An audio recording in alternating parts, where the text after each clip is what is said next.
ang Mindanao lumiit. So it's very tight, and any land for that matter in this country.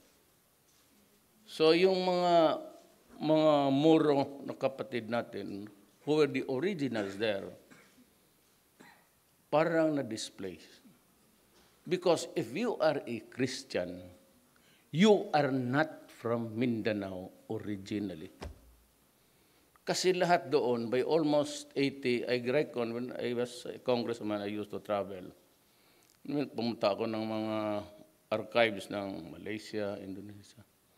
They were ahead by almost mga 80 years. Sabi nila 100. Ako, yung simple arithmetic, sabi ko, okay. So sila yung nauna.